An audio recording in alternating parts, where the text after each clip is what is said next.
Welcome to this compilation of 4 science fiction short stories about wartime intrigue. I'll be narrating Security Risk by Ed M. Clinton Jr., Project Hush by William Tenn, Check and Checkmate by Walter Miller Jr., and The Business as Usual by Jack Sharkey. If you find yourself enjoying the stories and would like more, consider signing up to my Patreon. There you can listen to exclusive novelettes by the likes of Ray Bradbury, Evelyn E. Smith and H. Beam Piper, among others, as well as enjoy ad-free audio and video versions of all stories and compilations.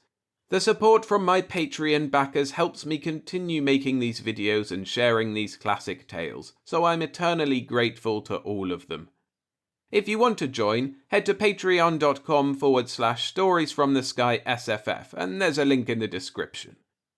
But for now, let's get to the stories, so sit back, relax, and enjoy.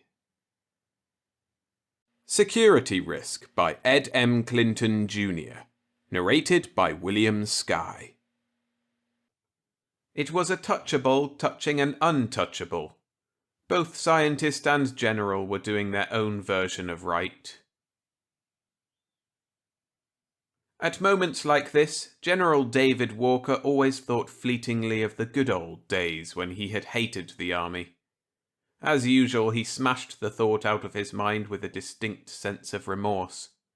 He looked up again at the seamed face of the Chief of Staff, General Marcus Merryweather. "This could be serious," he said slowly, with a sick sense of the statement's inadequacy. An old tic suddenly returned, tugging at the left corner of his mouth.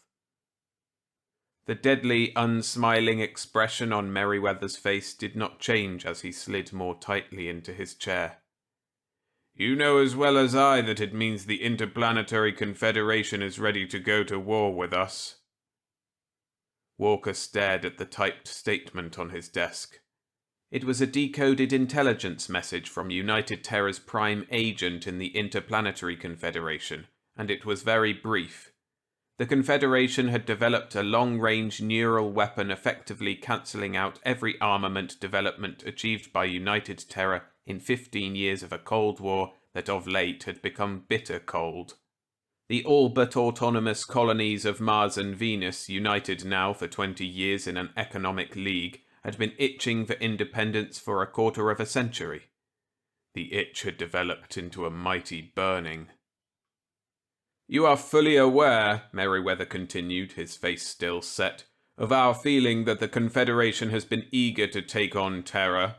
They've clearly been waiting for some positive advantage to offset our pure strength in numbers." Walker forced his eyes upward and stared at his superior. "Your tone says that such a war might be unwelcome at this time. Unwelcome at this time." Merryweather shifted around in his chair and scratched at its leather arms with the manicured tips of his gnarled fingers. "Walker, I don't have to tell you that this weapon, if it is what our agent infers, and there is no reason to believe otherwise, that this weapon makes it impossible for us to go to war with the Confederation, unless, as Chief of Weapons Development, you can tell me that we have something in our arsenal to combat it." Walker rubbed at the tic. "Nothing," he said quietly. Merryweather leaned forward, his hands crooked backward against the chair arms like catapult springs. "That answer is unacceptable. There are other questions you must answer, Walker. Questions in some ways even more important than that basic one. Why haven't we developed this weapon ourselves? Why haven't we been aware of its potential existence? Where are the defensive devices which would naturally develop from such cognizance? These things are all your department, Walker." His voice pitched upward an hysterical fraction. "It just doesn't make sense, you know. We've 100 times the personnel, 10 times the facilities, unlimited funds, but they've beaten us to it." He stood up and pushed his chair back, eyes squinting out of a reddening face that seemed on the point of bursting. "Why, Walker?" Once again, Walker thought about how he had hated the army when he was a bright young physics student. That was a long time ago. So much had happened. The doors had closed around him, one at a time, doors closing on the scientific mind. And so now, instead of a research scientist in a white smock with textbook, he was a military administrator in smart greys with glittering stars of military rank. "I'll say this, Walker," Merryweather shouted, his voice breaking again. "We'd better catch up quick. Mighty quick. Let's put it this way. It might mean your rank and your job, Walker. But you won't give a damn, because we'll have lost the war. We'll have lost the colonies. And you know what that would mean, Walker?" He bent forward across the desk, his face exploding into Walker's eyes. "Only a fool believes that United Terra can survive in an economy without tri-planetary hegemony. Walker, you've all the authority within my power to grant. You'll have no trouble getting money, but get the answer. Quick." Walker blinked after him as he strode to the door. "I'll try to hold off a federal investigation as long as I can," Merryweather added, turning from the half-opened door. "But I can't guarantee a thing." Walker sat alone in a cubicle of light in the darkened city and gulped down his 20th cup of coffee. It had grown cold in the cup, and with a grimace he pushed it aside. There was no doubt about it. He thumbed through the sheaf of scribbled notes he had transcribed from stacks of documents and racks of spools from security files. Clearly he had the answer to Merryweather's questions, but having it, he did not quite know what to do with it. There was, however, no doubt at all. United Terra had been on the track of the neural weapon 10 years earlier. Could have had it, and lost the chance. He rubbed his thumbs hard against his tired eyes and tried to remember back that 10 years. At that time he had been Chief of Weapons Development for perhaps 3 years. His own name, though, had appeared in none of the files he had examined, so apparently he had not been directly involved in the security hearings. But he should remember. Dr. Otto Millet. Otto Millet. He let the name roll around his brain until shortly an image began to form, an image of a smiling man greying at the temples, wearing a flamboyant sports shirt and affecting a very close haircut. A man perhaps 40. In the image he was a laughing man. He remembered now. Dr. Otto Millet, intergovernment service on the inertia of a fantastic reputation as a research physicist specializing in magnetic field studies. A man he had instantly disliked. He bent forward and reread what he had scrawled in his last notes, a verbatim extract from the report of the Security Committee. It is clear that Dr. Millet's conversations and letters with Professor Grayman, together with his unrepentant attitude, render him a security risk. His various security clearances are therefore revoked, and he is hereafter prohibited access to all classified files and to any government research and development laboratory. Since virtually all laboratories were government-supported, that was, to all intents and purposes, the end of Millet's career as an experimental physicist. Where had Millet gone? What had he done since? Walker scraped a cigarette out of the half-empty pack in his pocket. More important, what was he doing now? He inhaled deeply and sent clouds of smoke skewing across the room. Had the man really been a traitor? Walker tried to place himself in the time of Millet's hearing. He'd not been too many years out of school then, with the bitterness of his frustrated ambition to be a research physicist still rankling him. Perhaps this had coloured his view of Millet. He stared at his desk, almost shocked that this thought should have occurred to him. It shook him, for it told him something about himself which he did not particularly care to know. Nowhere had he been able to find any evidence as to what had happened to Millet since. Banished, the government seemed to forget him. But one thing was clear to Walker, and he pondered it deeply as he sucked on the last quarter-inch of his cigarette and poured himself another cup of cold black coffee. One big thing. Millet had been directing development along lines that would have led to the neural weapon. He had even signed a report early in his project effort which had referred to the possibility of a neural device. Had he gone over to the Confederation? It would account for their possession of the weapon now. But surely Surely this fact would have been observed and reported by Terran intelligence agents. Walker, infinitely tired, forgot his coffee and began to tidy up the desk, filing everything he wanted to keep in an electronically locked cabinet, shoving everything else into the destruction of the vibrator. He pondered for a moment the powdered secrets that were heaped like black dust in the bottom of the canister, a symbol of safety to a terrified world. Step 1. Find Millet. Find Millet. It took the Secret Service exactly 29 hours to locate Dr. Otto Millet. 30 minutes later, Walker was climbing out of a government helicopter and staring at Millet's small house through squinted eyes which he shielded with both hands against the blazing desert sun. The house was fronted by a neat lawn and a white fence entwined with red roses. There appeared to be a rather large garden in the rear. The style of the house bothered him a little. It had passed out of popularity 30 years before. Its lack of a conventional roof port had forced them to land the copter on the desert itself. He straightened and pushed through the creaking gate. Flagstone steps curved toward the porch, and he minced along them, uncertain, now that he had arrived, of what he would say to Millet. The damned house, he thought, so different from what he had expected. It had thrown his whole thinking out of order. He hated himself for feeling uneasy. There was neither Vodor nor contact system of any kind at the door, and he brushed his hand against his forehead in a gesture of frustration. He stared at his palm. It had come away wet with sweat, and he wondered if it were all because of the desert sun. Tentatively, he banged on the door with his fist. There was no answer. Damn Millet, he thought, wiping his forehead again. Why couldn't the man have a video phone like any normal person so you could find out if he were home without taking a trip halfway across the country?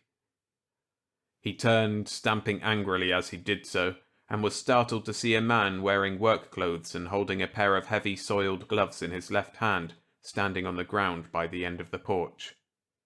He was nearly bald, intensely bronzed, and he was smiling. "Wondered when you'd see me," he nodded toward the gate. "I was standing right there when you came up. You just breezed right past." His smile broadened. "You were so interested in being surprised that you couldn't see what you came for." "It must have been that damned glare," muttered Walker, shaking his head. Then impolitely, "Are you Millet?" "Otto Millet," the other replied, inclining his head slightly.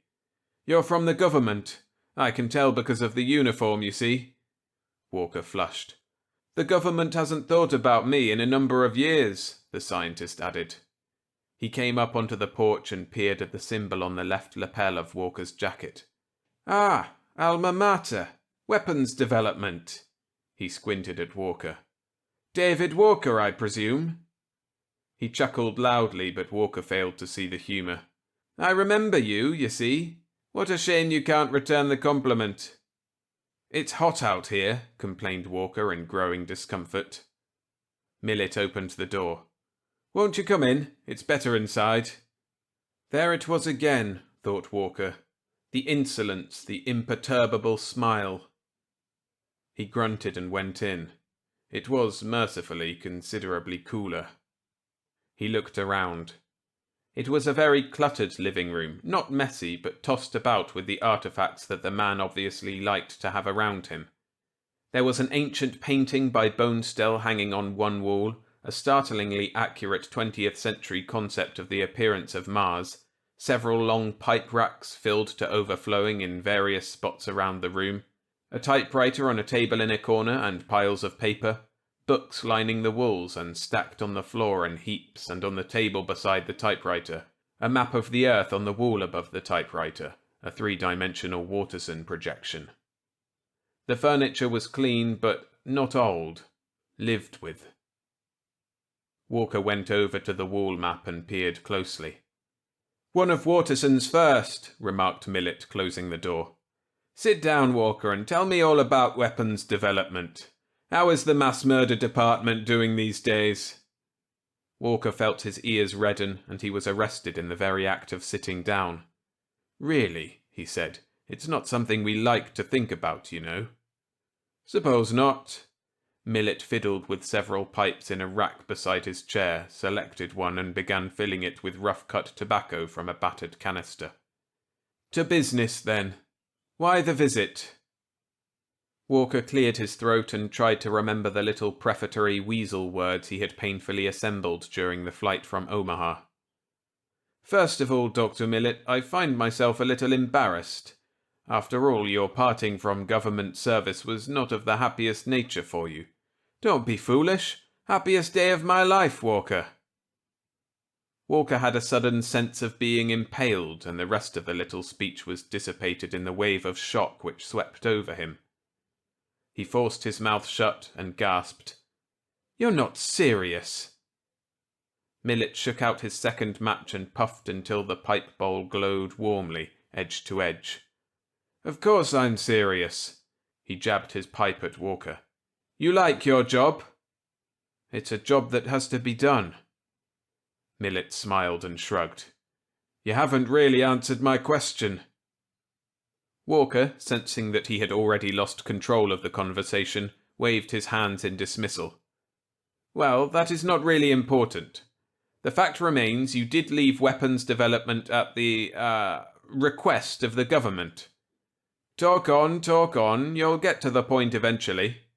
When you're through, I'd like to show you around the place. I'm very proud of my gardens. You're sort of responsible for them, you know. Walker set his jaw and bored ahead. However, at the time you left government service, you were pursuing certain lines of research. Millet leaned back and began laughing, his eyes squinted shut. Walker, don't tell me they want me back! It seemed his chance to dominate the discussion again. I don't think you'd be allowed back.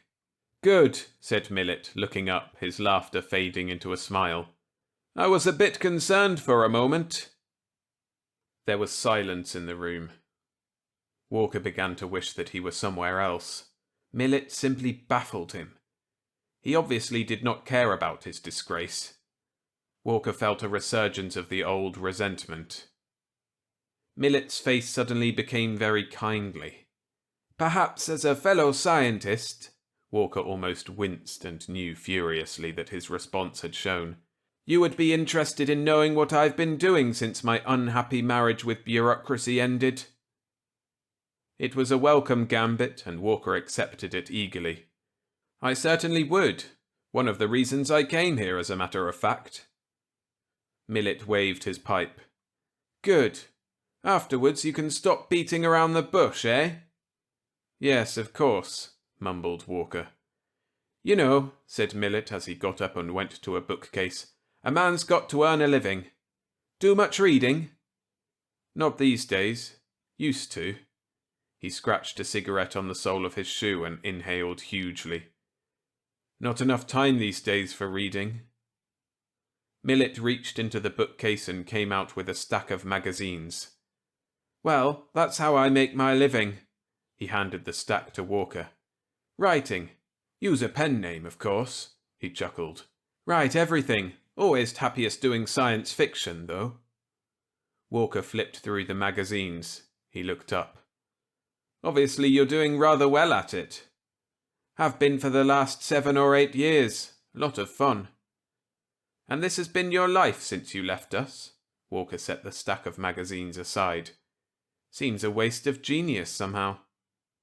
As a matter of fact, this is not my life's work. As I said, a man's got to earn a living. This is just a lucrative hobby that pays the way. You see, I've been involved in an expensive research program. Ah. Walker sat forward and smashed out his cigarette. This may be important. Oh, it is. But not, I'm afraid, in the way you mean. You can never tell. What have you been doing? Completing a unified theory of life. Why a crystal grows but isn't alive. Why an organism that dies isn't like a crystal. What is the process we call life? What is its relationship to the space-time continuum? He said it so casually that Walker was caught off his guard completely. Are you serious, Millet? He said. Certainly. I expect to publish in about 2 years. Is this an independent effort? Not entirely. Others have contributed. Some pioneers long dead, some among the living. His eyes twinkled. You see, important things beside the development of weapons of destruction do continue in the scientific world. Did you think that was the end of everything for me 10 years ago? He shook his head in mock gravity. It was just the beginning. I wanted out, you see. You wanted out? Walker leaned forward, unwilling to believe what he had heard. Are you trying to tell me that you arranged your discharge? Millet shrugged. Why, of course. Nobody has ever bothered to ask me about that up to now, but I certainly did arrange it. It wasn't hard, you know. All I had to do was set up some sort of relationship with a so-called security risk, and I was on my way out. Why, that's damned near treason. Don't be silly. I had other important things to do. In order to do them, to continue work on the unified life theory, it was necessary for me to contact scientists with whom professional relationships were made illegal by security regulations. The choice was simple.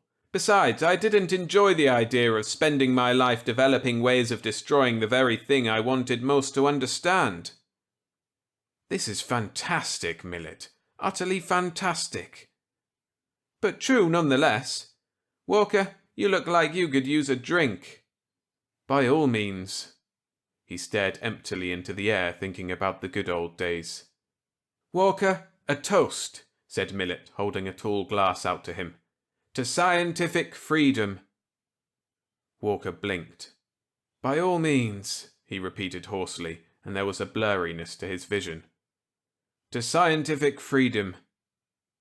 They drank, and Walker said, I feel a bit freer to say what I have come for.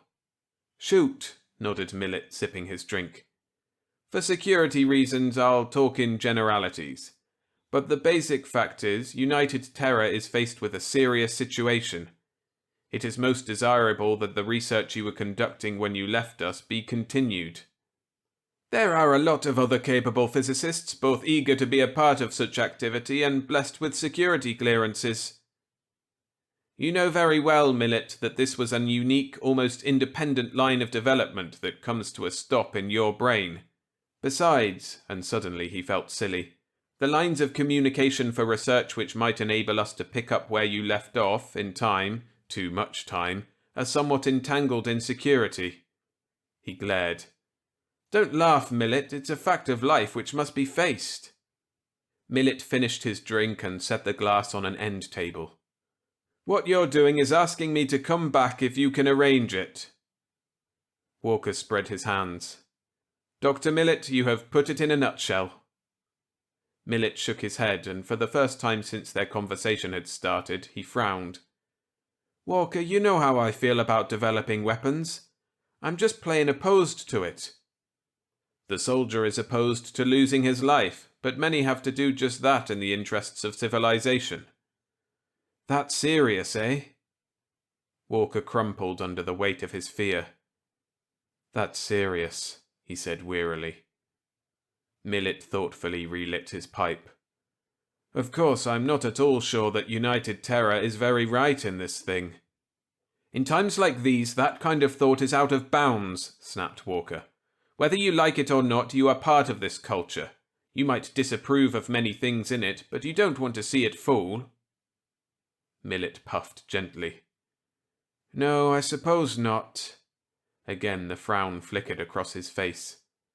I've been very happy. I don't want my work interrupted. It's too important, Walker. Undoubtedly this would more than interrupt your work. It would replace it. Millet's eyes drifted affectionately about the room. Most unpleasant. A smile curled his lips. Frankly, though, I don't think you can clear me again. My problem. Indeed. A weary resignation seemed to settle over Millet, and Walker suddenly felt very miserable. I suppose I'll have to accept, Millet said, pulling his pipe out of his mouth and staring unhappily at its trail of smoke. Walker put his hands flat on his desk and sighed deeply. Some of the pressure, at least, was off. He had managed to cancel part of the Confederation's advantage.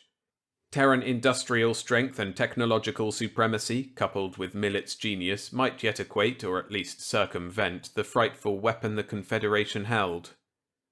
However, he still had to get Millet back into the government, though on the basis of the information he had gained regarding the scientists' motivations, and considering the critical nature of the situation, it shouldn't be too difficult.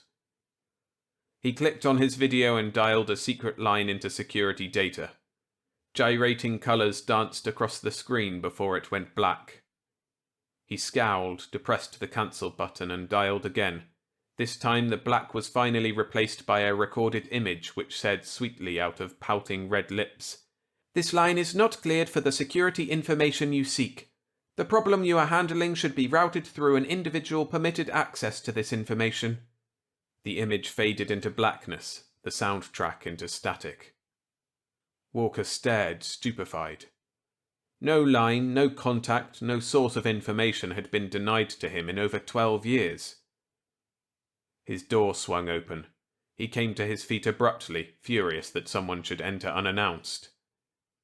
He felt sickness strike him like a fist in the stomach. Merriweather, flanked by 2 security guards, pushed through the door. His voice slashed across the office like a broadsword. "Walker, I'm shocked. Shocked. And at a time like this." Walker pounded his desk. "What the hell is going on? I can't get security data. You come marching in here with security men. What gives?" Merriweather gestured to the guards and they came forward and each took one of Walker's arms. "You're out of a job, Walker," snarled General Marcus Merriweather. "In the name of God, why?" "You know very well. Take him to security detention, Sergeant." And suddenly he knew. Merriweather stared indignantly when he started laughing.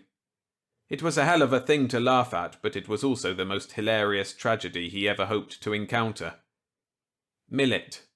Security risk. Untouchable. Millet would finish his great unified theory and go down in history as neither Walker nor Merriweather nor the genius who invented the Confederation's neural weapon would. Millet was as safe as he could possibly want to be. And so was the Interplanetary Confederation.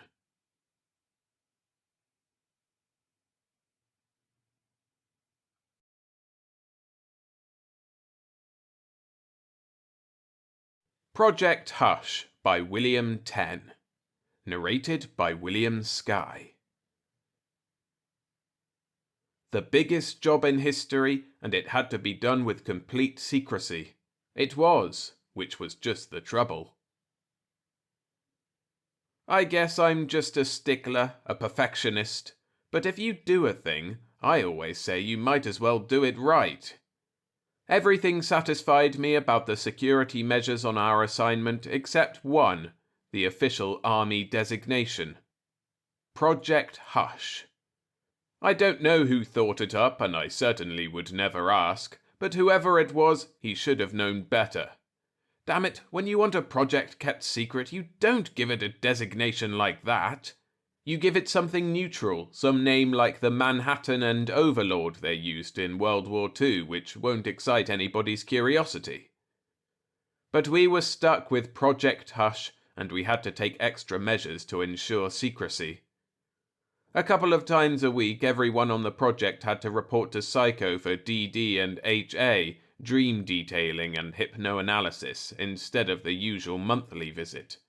Naturally, the commanding general of the heavily fortified research post to which we were attached could not ask what we were doing under penalty of court-martial, but he had to be given further instructions to shut off his imagination like a faucet every time he heard an explosion. Some idiot in Washington was actually going to list Project Hush in the military budget by name.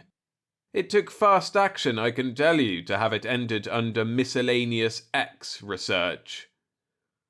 Well, we'd covered the unforgivable blunder, though not easily, and now we could get down to the real business of the project. You know, of course, about the A-bomb, H-bomb, and C-bomb because information that they existed had been declassified. You don't know about the other weapons being devised, and neither did we, reasonably enough, since they weren't our business. but we had been given properly guarded notification that they were in the works. Project Hush was set up to counter the new weapons. Our goal was not just to reach the moon.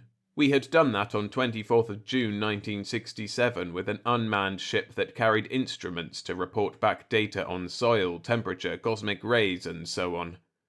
Unfortunately, it was put out of commission by a rock slide.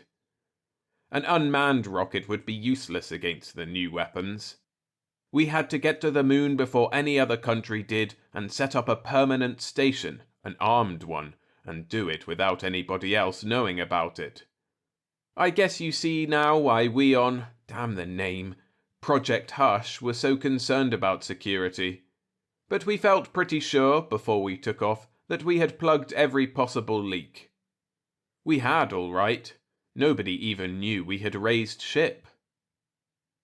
We landed at the northern tip of Mare Nubium, just off Regiomontanus, and after planting a flag with appropriate throat-catching ceremony, had swung into the realities of the tasks we had practiced on so many dry runs back on Earth. Major Monroe Gridley prepared the big rocket, with its tiny cubicle of living space, for the return journey to Earth which he alone would make. Lieutenant Colonel Thomas Hawthorne painstakingly examined our provisions and portable quarters for any damage that might have been incurred in landing. And I, Colonel Benjamin Rice, First Commanding Officer of Army Base No. 1 on the Moon, dragged crate after enormous crate out of the ship on my aching academic back and piled them in the spot 200 feet away where the plastic dome would be built. We all finished at just about the same time as per schedule, and went into Phase 2. Monroe and I started work on building the dome. It was a simple prefab affair, but big enough to require an awful lot of assembling. Then, after it was built, we faced the real problem, getting all the complex internal machinery in place and in operating order. Meanwhile, Tom Hawthorne took his plump self off in the single-seater rocket which up to then had doubled as a lifeboat. The schedule called for him to make a rough 3-hour scouting survey in an ever-widening spiral from our dome. This had been regarded as a probable waste of time, rocket fuel and manpower, but a necessary precaution. He was supposed to watch for such things as bug-eyed monsters out for a stroll on the lunar landscape. Basically, however, Tom's survey was intended to supply extra geological and astronomical meat for the report which Monroe was to carry back to Army HQ on Earth. Tom was back in 40 minutes. His round face, inside its transparent bubble helmet, was fish belly white. And so were ours once he told us what he'd seen. He had seen another dome. "The other side of Mare Nubium, in the Riphaean Mountains," he babbled excitedly. "It's a little bigger than ours, and it's a little flatter on top. And it's not translucent either, with splotches of different colours here and there.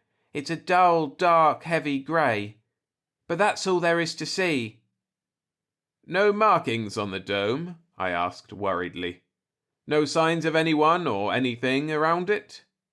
"Neither, Colonel." I noticed he was calling me by my rank for the first time since the trip started, which meant he was saying in effect, "Man, have you got a decision to make?" "Hey, Tom," Monroe put in. "Couldn't be just a regularly shaped bump in the ground, could it?" "I'm a geologist, Monroe. I can distinguish artificial from natural topography. Besides," he looked up, "I just remembered something I left out.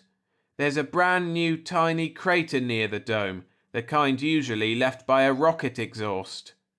"Rocket exhaust?" I seized on that. "Rockets, eh?" Tom grinned a little sympathetically. "Spaceship exhaust, I should have said. You can't tell from the crater what kind of propulsive device these characters are using. It's not the same kind of crater our rear jets leave, if that helps any." Of course it didn't. So we went into our ship and had a council of war. And I do mean war. Both Tom and Monroe were calling me Colonel in every other sentence. I used their first names every chance I got. Still, no one but me could reach a decision. About what to do, I mean. Look, I said at last, here are the possibilities. They know we are here, either from watching us land a couple of hours ago or from observing Tom's scout ship, or they do not know we are here. They are either humans from Earth, in which case they are in all probability enemy nationals, or they are alien creatures from another planet, in which case they may be friends, enemies, or what have you. I think common sense and standard military procedure demand that we consider them hostile until we have evidence to the contrary. Meanwhile, we proceed with extreme caution so as not to precipitate an interplanetary war with potentially friendly Martians or whatever they are. Alright, it's vitally important that Army Headquarters be informed of this immediately. But since Moon-to-Earth radio is still on the drawing boards, the only way we can get through is to send Monroe back with the ship. If we do, we run the risk of having our garrison force, Tom and me, captured while he's making the return trip. In that case, their side winds up in possession of important information concerning our personnel and equipment, while our side has only the bare knowledge that somebody or something else has a base on the moon. So our primary need is more information. Therefore, I suggest that I sit in the dome on one end of a telephone hookup with Tom, who will sit in the ship, his hand over the firing button, ready to blast off for Earth the moment he gets the order from me. Monroe will take the single-seater down to the Riphayan Mountains, landing as close to the other dome as he thinks safe. He will then proceed the rest of the way on foot, doing the best scouting job he can in a spacesuit. He will not use his radio except for agreed-upon nonsense syllables to designate landing the single-seater, coming upon the dome by foot, and warning me to tell Tom to take off. If he's captured, remembering that the first purpose of a scout is acquiring and transmitting knowledge of the enemy, he will snap his suit radio on full volume and pass on as much data as time and the enemy's reflexes permit. How does that sound to you? They both nodded. As far as they were concerned, the command decision had been made. But I was sitting under 2 inches of sweat. "One question," Tom said. "Why did you pick Monroe for the scout?" "I was afraid you'd ask that," I told him. "We're 3 extremely unathletic PhDs who have been in the army since we finished our schooling. There isn't too much choice. But I remembered that Monroe is half Indian. Arapaho, isn't it, Monroe? And I'm hoping blood will tell." "Only trouble, Colonel," Monroe said slowly as he rose, "is that I'm 1/4 Indian, and even that... Didn't I ever tell you that my great-grandfather was the only Arapaho scout who was with Custer at the Little Bighorn? He'd been positive Sitting Bull was miles away. However, I'll do my best. And if I heroically don't come back, would you please persuade the security officer of our section to clear my name for use in the history books? Under the circumstances, I think it's the least he could do." I promised to do my best, of course.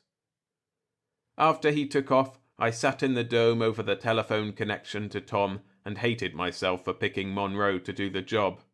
But I'd have hated myself just as much for picking Tom. And if anything happened and I had to tell Tom to blast off, I'd probably be sitting here in the dome all by myself after that, waiting. "Brosnagel!" came over the radio in Monroe's resonant voice. He had landed the single-seater. I didn't dare use the telephone to chat with Tom in the ship for fear I might miss an important word or phrase from our scout. So I sat and strained my ears. After a while I heard, "Mishgashu," which told me that Monroe was in the neighborhood of the other dome and was creeping toward it under cover of whatever boulders were around. And then, abruptly, I heard Monroe yell my name and there was a terrific clattering in my headphones. Radio interference. He'd been caught, and whoever had caught him had simultaneously jammed his suit transmitter with a larger transmitter from the alien dome. Then there was silence. After a while, I told Tom what had happened. He just said, "Poor Monroe." I had a good idea of what his expression was like. "Look, Tom," I said, "if you take off now, you still won't have anything important to tell. After capturing Monroe, whatever's in that other dome will come looking for us, I think. I'll let them get close enough for us to learn something of their appearance, at least if they're human or non-human. Any bit of information about them is important. I'll shout it up to you, and you'll still be able to take off in plenty of time. All right?" "You're the boss, Colonel," he said in a mournful voice. "Lots of luck." And then there was nothing to do but wait. There was no oxygen system in the dome yet, so I had to squeeze up a sandwich from the food compartment in my suit. I sat there thinking about the expedition. 9 years and all that careful secrecy, all that expenditure of money and mind-cracking research, and it had come to this. Waiting to be wiped out in a blast from some unimaginable weapon. I understood Monroe's last request. We often felt we were so secret that our immediate superiors didn't even want us to know what we were working on. Scientists are people. They wish for recognition too. I was hoping the whole expedition would be written up in the history books, but it looked unpromising. 2 hours later, the scout ship landed near the dome. The lock opened, and from where I stood in the open door of our dome, I saw Monroe come out and walk toward me. I alerted Tom and told him to listen carefully. It may be a trick. He might be drugged. He didn't act drugged, though, not exactly. He pushed his way past me and sat down on a box to one side of the dome. He put his feet up on another, smaller box. "How are you, Ben?" he asked. "How's every little thing?" I grunted. "Well?" I know my voice skittered a bit. He pretended puzzlement. "Well, what? Oh, I see what you mean. The other dome. You want to know who's in it. You have a right to be curious, Ben. Certainly. The leader of a top-secret expedition like this, Project Hush they call us, Ben, finds another dome on the moon. He thinks he's been the first to land on it, so naturally he wants to... Major Monroe Gridley, I rapped out. You will come to attention and deliver your report. Now! Honestly, I felt my neck swelling up inside my helmet. Monroe just leaned back against the side of the dome. "That's the army way of doing things," he commented admiringly. "Like the recruits say, there's a right way, a wrong way, and an army way. Only there are other ways too," he chuckled. "Lots of other ways." "He's off," I heard Tom whisper over the telephone. "Ben, Monroe has gone and blown his stack." "There aren't extraterrestrials in the other dome, Ben," Monroe volunteered in a sudden burst of sanity. "No, they're human all right, and from Earth. Guess where?" "I'll kill you," I warned him. "I swear I'll kill you, Monroe. Where are they from? Russia? China? Argentina?" He grimaced. "What's so secret about those places? Go on, guess again." I stared at him long and hard. "The only place else." "Sure," he said. "You got it, Colonel. The other dome is owned and operated by the Navy. The goddamn United States Navy."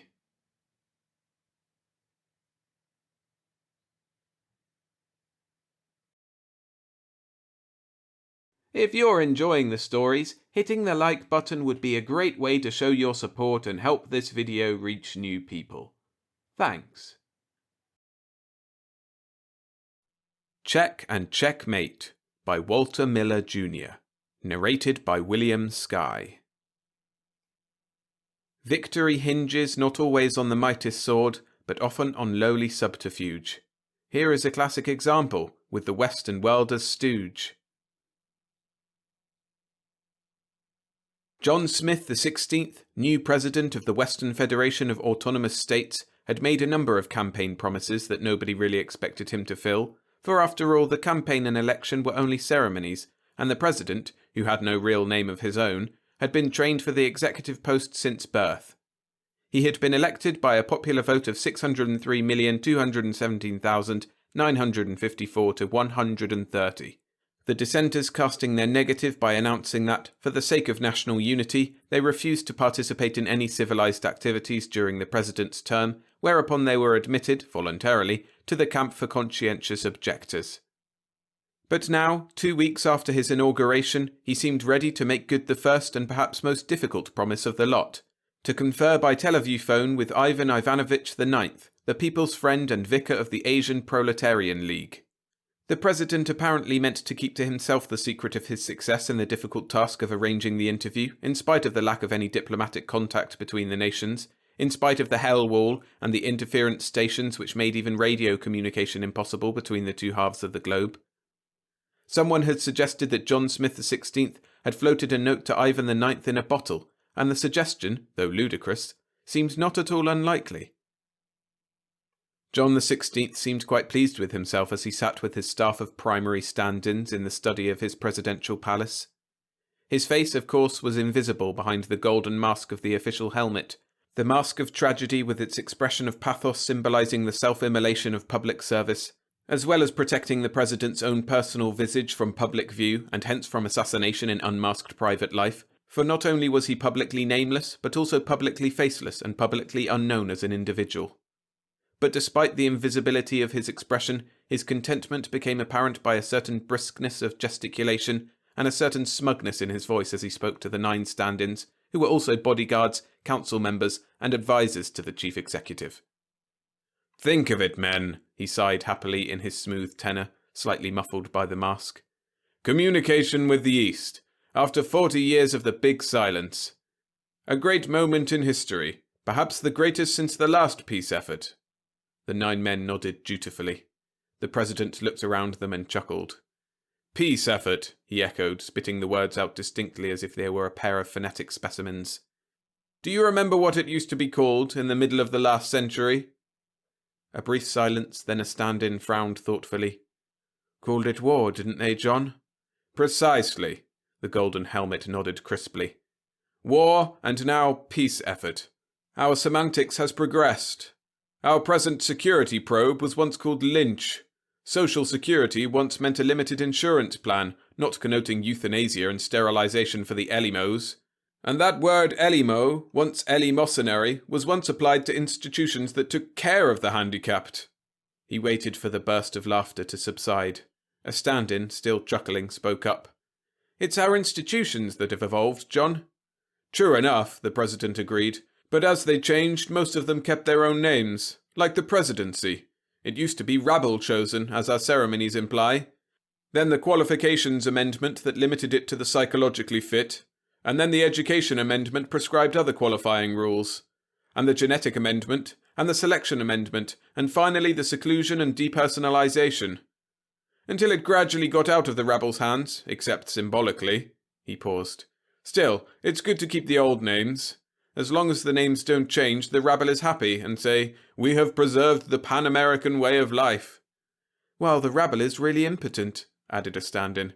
"Don't say that," John Smith XVI snapped irritably, sitting quickly erect on the self-conforming couch. "And if you believe it, you're a fool." His voice went sardonic. "Why don't you try abolishing me and find out?" "Sorry, John, I didn't mean—" The president stood up and paced slowly toward the window where he stood gazing between the breeze-stirred drapes at the sun-swept city of Acapulco and at the breakers rolling toward the distant beach. "No, my power is of the rabble," he confessed, "and I am their friend." He turned to look at them and laugh. "Should I build my power on men like you, or the secondary stand-ins? Bah! For all your securities, you are still stooges. Of the rabble. Do you obey me because I control military force, or because I control rabble? The latter, I think. For despite precautions, military forces can be corrupted. Rabble cannot. They rule you through me, and I rule you through them. And I am their servant because I have to be. No tyrant can survive by oppression." A gloomy hush followed his words. It was still 14 minutes before time for the telephone contact with Ivan Ivanovich IX. The president turned back to the window. He stared outside until he grew tired of the view. He pressed a button on the wall. The window went black. He pressed another button, which brought another view, Pike's Peak at sunset. As the sky gathered grey twilight, he twisted a dial and ran the sun back up again. The palace was built 200 feet underground, and the study was a safe with walls of 8-inch steel. It lent a certain air of security. The historic moment was approaching. The stand-ins seemed nervous. What changes had occurred behind the Hell Wall? What new developments in science? What political mutations? Only rumours came from beyond the wall, since the last big peace effort which had ended in stalemate and total isolation. The intelligence service did the best that it could, but the picture was fuzzy and incomplete. There was still communism, but the word's meaning had apparently changed. It was said that the third Ivan had been a crafty opportunist, but also a wise man who, although he did nothing to abolish absolutism, effected a bloody reformation in which the hair-splitting Marxist dogmatics had been purged. He appointed the most pragmatic men he could find to succeed them, and set the whole continental regime on the road to a harsh but practical utilitarian civilization. A slogan had leaked across the wall recently. There is no God but a practical man. There is no law but a best solution. And it seemed to affirm that the third Ivan's influence had continued after his passing, although the slogan itself was a dogma. And it might mean something quite non-literal to the people who spoke it. The rabble of the West was still stirred to deep emotion by a thing that began, when in the course of human events, and they saw nothing incongruous about tertiary stand-ins who quoted it in the name of the Federation's rule.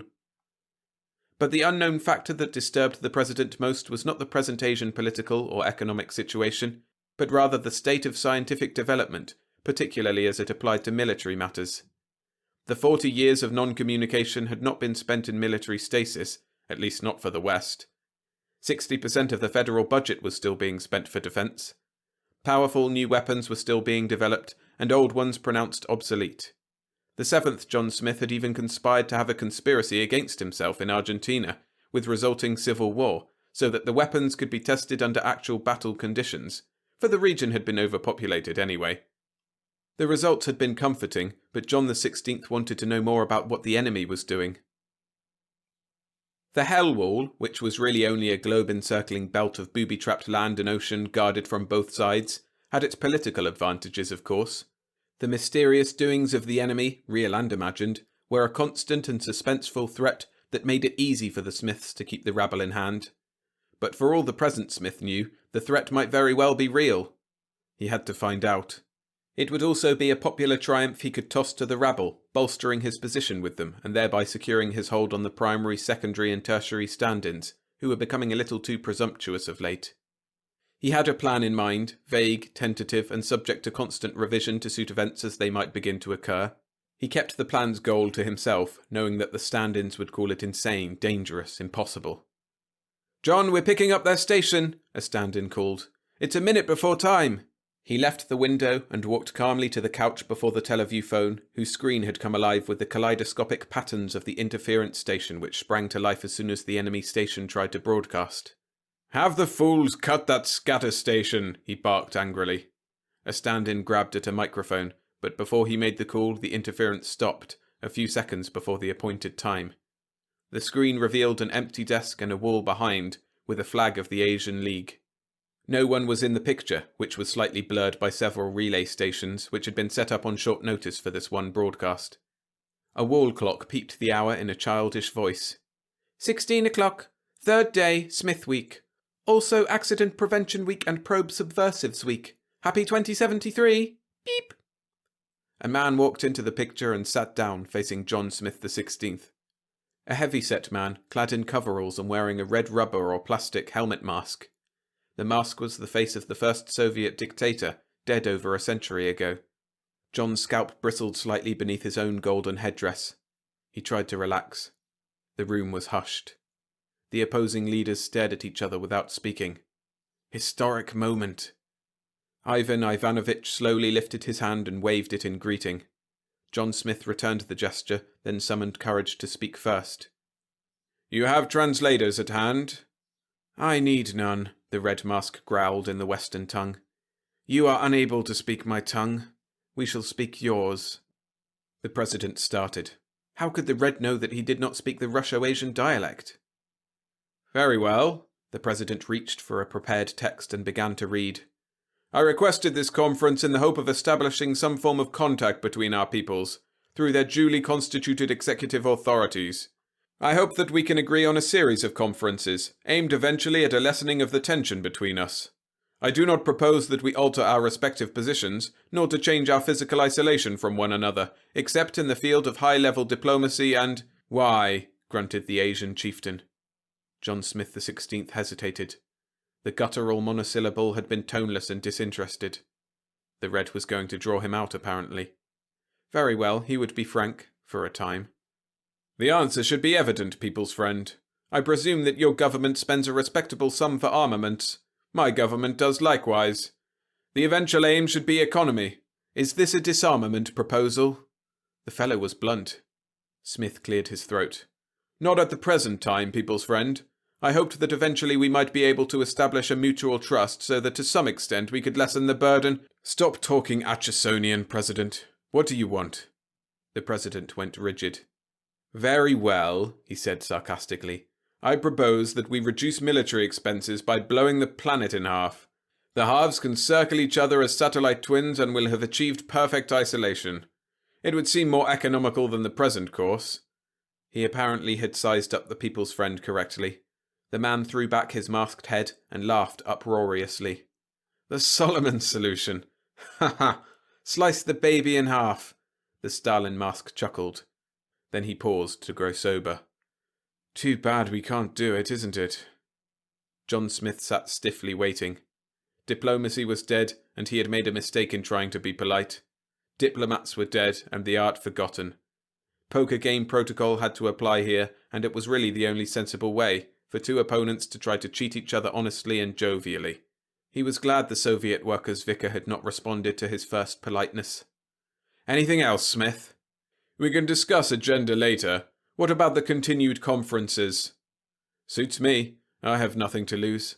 I am in a position to destroy you anyway, a position I have occupied for several years. I have not cared to do so since you made no overt moves against us. A brief silence. Bluff? Smith wondered. Certainly bluff. On the other hand, it would be interesting to see how far Ivan would brag. I gather your atomic research has made rapid strides for you to make such a boast, Smith ventured. Not at all.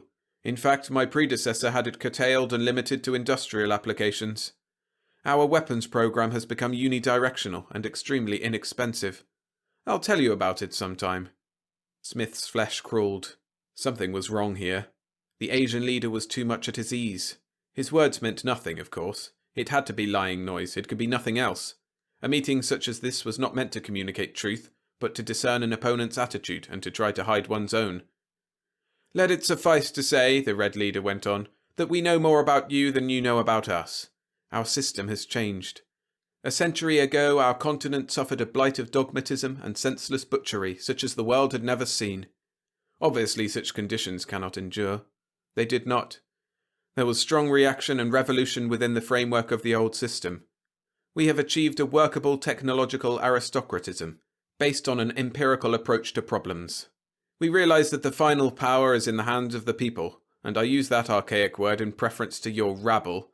Are you trying to convert me to something? John Smith growled acidly. Not at all. I'm telling you our position.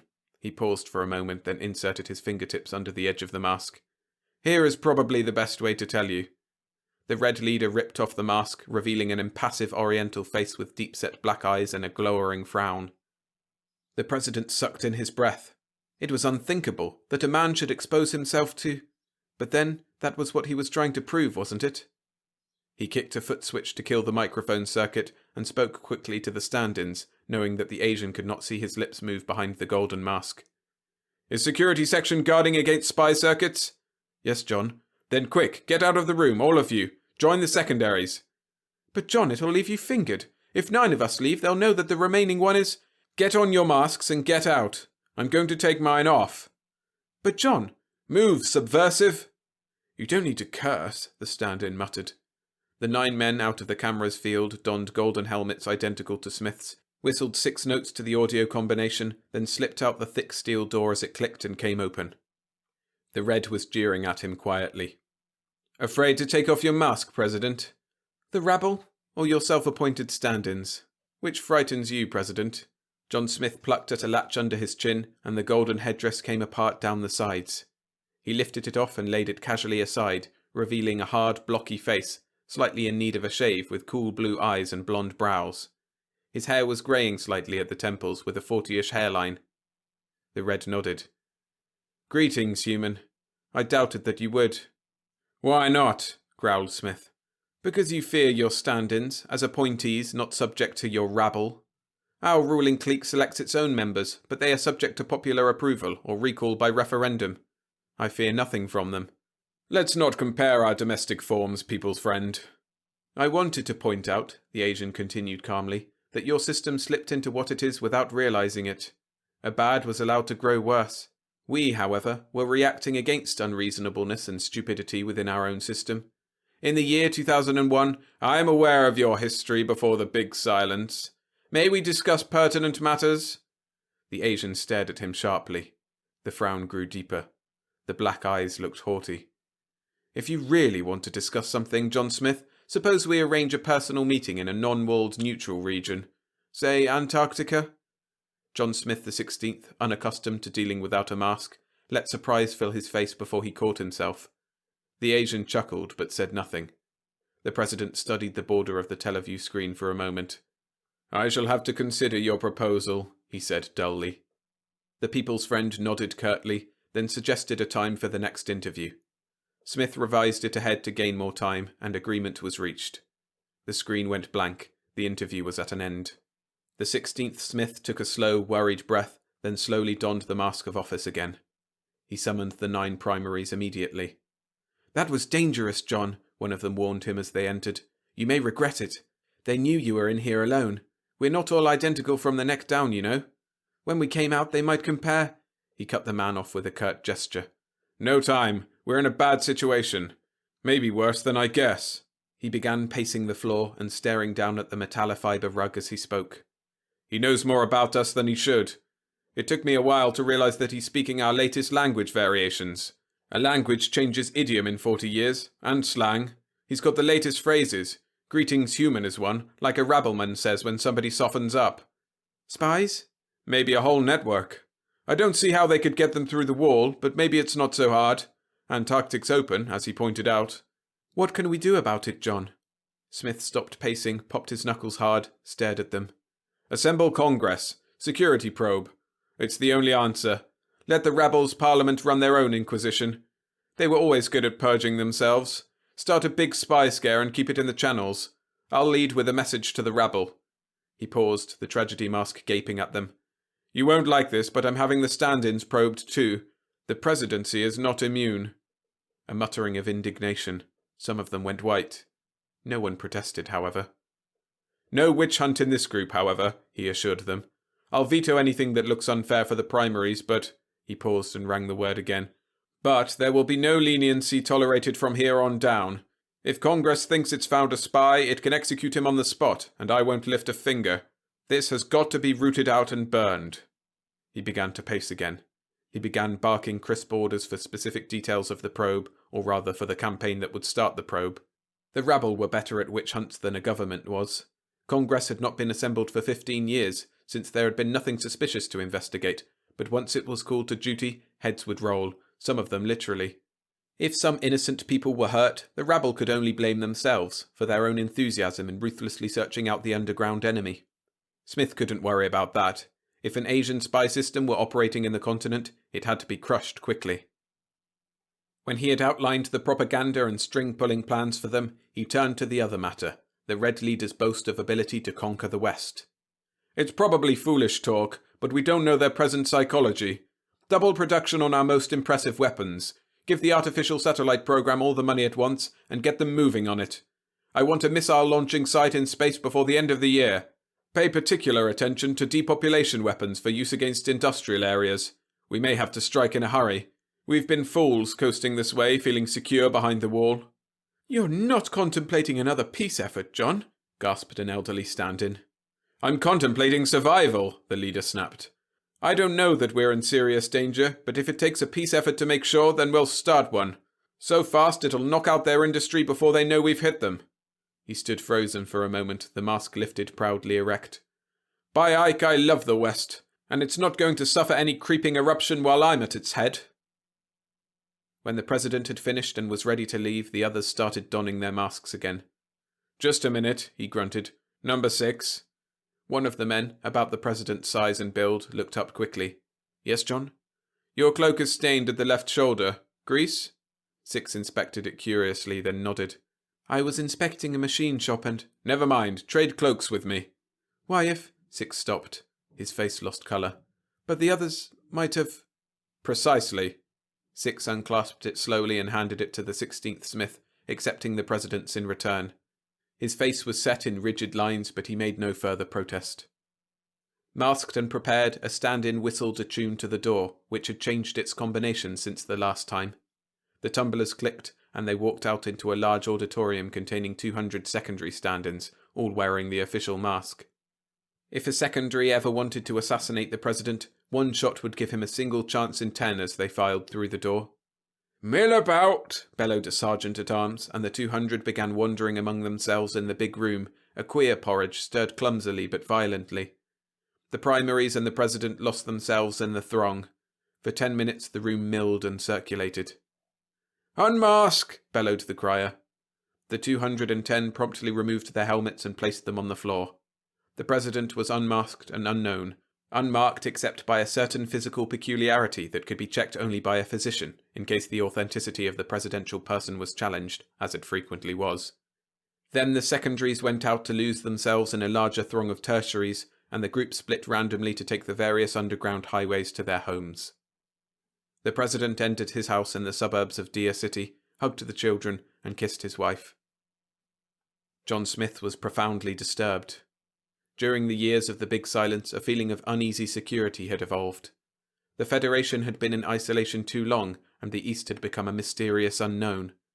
The presidency had oscillated between suspicious unease and smug confidence, depending perhaps upon the personality of the particular president more than anything else. The mysteriousness of the foe had been used politically to good advantage by every president selected to office, and the 16th Smith had intended to so use it. But now he vaguely regretted it. The tenure of office was still 4 years, and he could not help feeling that if he had maintained the intercontinental silence, he would not have had to worry about the spy matter. If the hemisphere had been infiltrated, the subversive work had not begun yesterday. It had probably been going on for years during several administrations, and the plans of the East, if any, would perhaps not come to a climax for several more years. He felt himself in the position of a man who suffered no pain as yet, but learned that he had an incurable disease. Why did he have to find out? But now that the danger was apparent, he had to go ahead and fight it instead of allowing it to pass on to the next John Smith. He made a stirring speech to Congress when it convened. The cowled figures of the people's representatives sat like gloomy grey shadows in the tiers of seats around the great amphitheatre under the night sky. The symbolic torches threw fluttering black shadows among their ranks. The sight always made him shiver. Their cowls and robes had been affected during the last great peace effort, at which time they had been impregnated with lead to protect against bomb radiation, but the garb of office had endured for ceremonial reasons. There was still a Senate and a House, the former acting chiefly as an investigating body, the latter serving a legislative function in accordance with the rabble code, which no longer applied to the executive, being chiefly concerned with matter of rabble morals and police functions. Its duties could mostly be handled by mail and telephone voting, so that it seldom convened in the physical sense. President John quoted freely from the Declaration of Independence, the Gettysburg Address, the MacArthur speech to Congress, and the immortal words of the first John Smith in his Shall We Submit, which began, If thy brother, the son of thy mother, or thy son, or daughters, or thy wife, or thy friend whom thou lovest, would persuade thee secretly, saying, Let us go and serve strange gods, neither let thy eyes spare him nor conceal him, but thou shalt presently put him to death. The speech was televised to the rabble, and for that matter, one of the stand-ins delivered the actual address to protect the president who was present on the platform among the ranks of primaries and secondaries, although not even these officials were aware of it. The address was honestly an emotional one, not bothering with any attempt at logical analysis. None was needed. Congress was always eager to investigate subversion. It was good political publicity, and about the only congressional activity that could command public attention and interest. The cheers were rousing and prolonged. When it was over, the Speaker and the President of the Senate both made brief addresses to set the machinery in motion. John Smith watched the proceedings with deep satisfaction. But as time wore on, he began to wonder how many spies were truly being apprehended. Among the many thousands who were brought to justice, only 69 actually confessed to espionage, and over half of them, upon being subjected to psychiatric examination, proved to be neurotic publicity seekers who would have confessed to anything sufficiently dramatic. 27 of them were psychiatrically cleared, but even so, their stories broke down when questioned under hypnosis or hypnotic drugs, except for 7 who, although constantly maintaining their guilt, could not substantiate one another's claims, nor furnish any evidence which might lead to the discovery of a well-organized espionage network.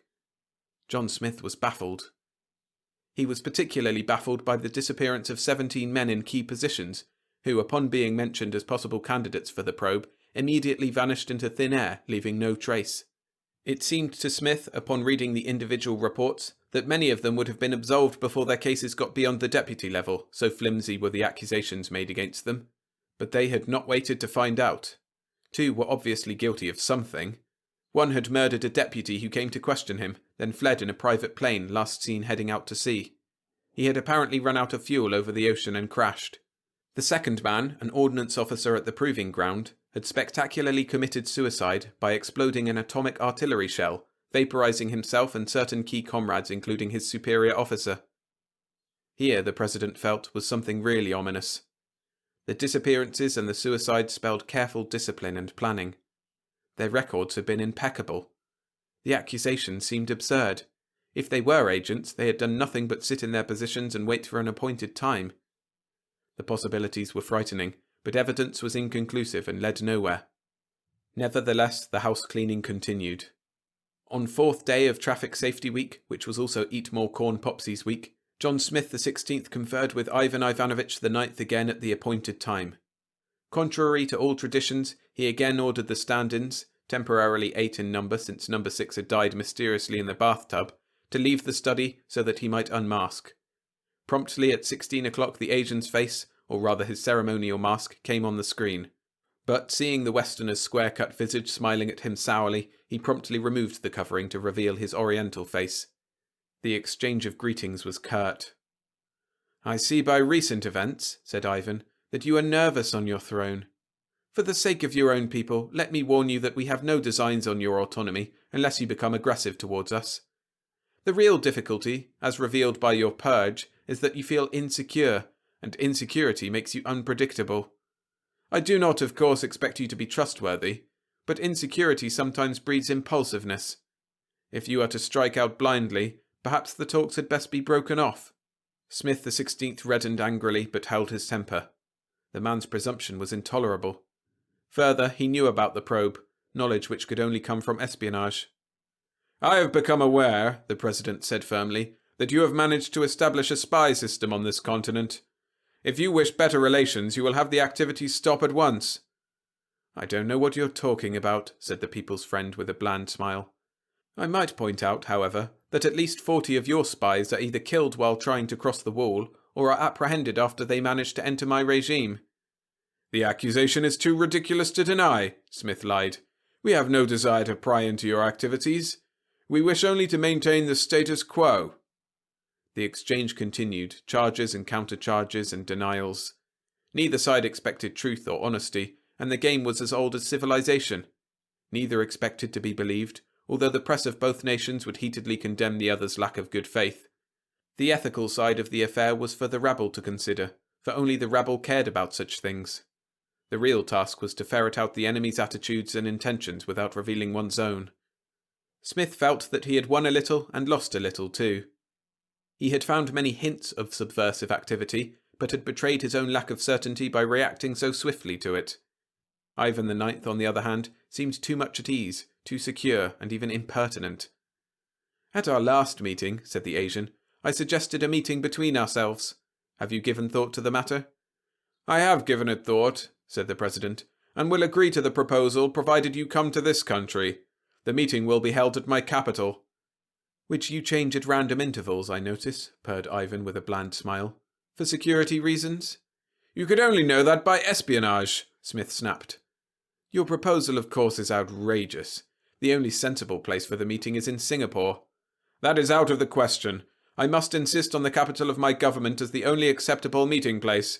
My government, in contacting yours, put itself in the position of extending an invitation, a position from which we could not depart without loss of dignity. I suggest we delay the matter then, grunted the people's friend, and talk about the agenda for such a meeting. What did you have in mind? I have already stated our general aims as being a reduction of armament expensive, beneficial to both sides. I think you agree? Not necessarily, since our budget is already rather low. However, make your specific proposals and I shall consider them. Further economy, where not injurious to security, is always desirable. I propose then that we discuss a method whereby agreement might be reached on a plan to divulge the nature of our respective armaments, including number, nature, and purpose of each weapon class, as a foundation for discussions relating to reductions. Smith waited for a flat no to the suggestion. The Asian leader apparently knew a great deal more about the West's armaments than Smith knew about the East. The people's friend had nothing to gain by revealing the military strength of his own hemisphere. But he paused, watching Smith with an expressionless stare. I accept that for further consideration, at least, Ivan said at last. John the 16th hovered between elation and suspicion. Suspicion won. Of course, there must be some method to assure that accurate figures are divulged. That could probably be settled. Again, the president was shocked. It was all too easy. Something was rotten about the whole thing. The people's friend agreed too readily to things that seemed to be to his disadvantage. The discussion continued for several hours, during which both men presented viewpoints and postponed agreement until a later meeting. Stockpiles of fissionable material, said the president, which could quickly be converted to weapons use, should also be discussed. Ivan frowned. I mentioned before that we have no need of atomic armaments, nor any plans for building them. Our defence is secured by something entirely different, a weapon which serves an industrial function in time of peace, and a weapon which I might add was largely responsible for our abandoning Marxism. A single discovery, Andrei Sorkin's, made communist doctrine not only a wrong solution, but a wrong solution to a problem that had ceased to exist. What problem are you referring to?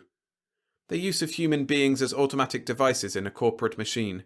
The social structure of industry, in which the worker was caught and bolted down and expected to perform a single highly specialized task. That, of course, is almost a definition of the word proletarian. We no longer have a true proletariat. For that reason, we are no longer Marxist, although the name communist has survived with its meaning changed. The conference ended after setting the time for another meeting.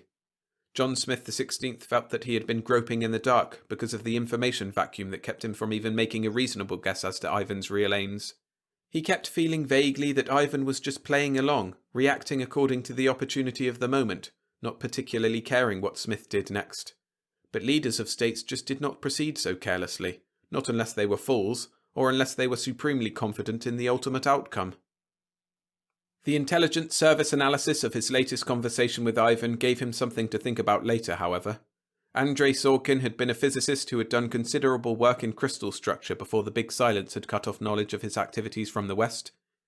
Further, the People's Friend's references to industrial usage, coupled with his remarks about specialized labor, seemed to suggest that the East had made great strides in servo mechanisms and auto-control devices. But control devices were not weapons in themselves. Electronic rocket pilots were not weapons unless there were rockets for them to fly. Automatic target trackers were not weapons unless they guided a weapon to shoot at the target. It made little sense. He concluded that Ivan had not meant it to make much sense. Smith could only interpret it as meaning, our weapons are marvellously controlled, therefore we need fewer of them. On the probe front, events were about as usual. The lists of suspects and convictions grew bulky enough to keep a large office staff busy with details. More sinister, in the president's judgment, was the small list of suspects who vanished or committed suicide at the slightest hint of suspicion. The list grew at a slow but steady pace. John assumed that these were certainly guilty, and thorough searching inquiries into their past activities were made. These post-mortem probes revealed nothing. Their records were clean. Their families, friends, relatives, and even their ancestors were above suspicion. If they had sold out to the enemy, they had given him nothing in return for his wages, except perhaps a promise to be fulfilled on a deadline day. He called the Secretary of Defense and demanded a screening procedure be adopted for future personnel, a procedure which would be aimed at selecting men with fanatic loyalty rather than merely guarding against treason. "We seem to already have something," murmured the Secretary, a slender greying gentleman with aristocratic features. "The incidents of the satellite project seem to indicate that there's something they don't like about our ordinary testing methods." "Eh? How do you mean?" 3 men, volunteers for the project, vanished as soon as they found out that they had to submit to all the physicals, mental tests and so forth. I don't know what they were afraid of. They were already on the reservation. Found out they'd have to be tested again and vanished. One a known suicide, but the body's still in the river." "Tested again?" the President echoed. "That's right, John. They'd gone through it before. This was just a recheck for this particular project. Of course, I don't know that they were agents." So they can't stand a recheck. All right, recheck everybody." "John, 1/3 of the population works for the government." "I mean everybody connected with new projects, the most important installations. This might be a weapon for us." When he received the Secretary's report a week later, John grinned happily. The rechecks had begun, and the disappearances were mounting. But the grin faded when he read the rest of it. 2 of the men had been caught attempting to escape. They had been lodged in a local jail to await transfer to the capital. During the night, the jailer became aware of a blinding light from the cell blocks and the stench of burnt organic matter. By the time he reached their cells, the men were gone, and there were only sickening fumes, charred ashes, and a pair of red-hot patches on the floor. Somehow they had gotten incendiary materials into their cells, and the cremation was complete. Too complete to be credible. Then the disappearances began to taper off, until finally, after a few weeks, they ceased completely. He wondered, were the culprits all ferreted out, or had some of them managed to get around the rechecks? He had spoken to the Asian leader several times, and Ivan was growing curt, even bitingly nasty at times. The President hopefully interpreted it as a sign that his probe was successful enough to worry the Red. He tried to strengthen his position with respect to the proposed conferences, and made only minor concessions, such as agreeing to a coastal city in Mexico as the site, rather than the shifting capital. Ivan sneeringly made equally minute adjustments eastward from Singapore. There was apparently going to be a deadlock, and John was somehow not sorry.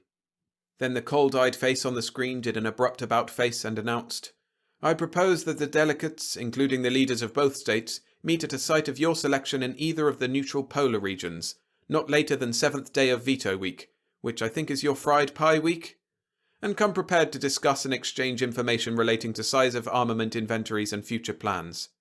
This is my last proposal." They stared at each other coldly. John started to utter a refusal, then paused. 7th day of... It was 1 day before the satellite program began moving into space. If he could keep the Eastern leader tied up for a few weeks afterwards... "I'll consider your proposal and give you a reply tomorrow," he said bluntly. The People's Friend gave him a curt nod and clicked off the screen. John chuckled. The enemy's espionage program was evidently getting badly hurt. About 1% of the West's population had been executed, imprisoned, or shifted to other jobs as a result of the congressional probe. The 1% probably included quite a few guilty citizens. "Rodner, I want a strike day set. A full-scale blitz operation readied as soon as possible," he told the defense chief. "I know that a lot of your target information is 40 years old, but work out the best plan you can. A depopulation strike, perhaps. There are only 2 opinions in the world, so world opinion is not one of the things we need to consider." The defense secretary caught his breath and sat stiffly erect. "War?" he gasped. "Don't use that word." "Sorry, peace effort." "No, at least I hope not. I want a gun aimed at them as a bargaining point. But I want it to be a damned big gun, and one that's capable of shattering every major city in the East on a few hours' notice. How affected could you make it, if you had to?" The secretary frowned doubtfully and tugged at his ear. "Well, John, our strategic command has kept a running plan in effect, revising it to allow for every tidbit of information we can get. Planning continental blitzes is a favourite pastime around high-level strategic commands. It keeps the boys in trim. A plan could probably be agreed upon in a very short time, but its nature would depend on your earliest deadline date." "2 dates," grunted the tragedy mask. "The first is 7th day, fried pie week. I want a maximum possible effort readied by then, with a plan that allows for a possible standby at that date, and a continued build-up to a greater maximum, to be reached when the satellite station is in space and ready for battle. Include the station in the extended plan." "This is a very dangerous business, John." The mask whirled. "Do you presume to—" "No, sir. The strike effort will be prepared as soon as possible."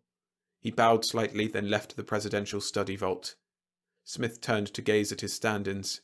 "You will go," he said, "all of you, to the examining authorities for the standard loyalty tests and psych-phys rechecks." The 9 masked figures glanced at one another in surprise, then nodded. There were no protests. The following day he had only 7 stand-ins.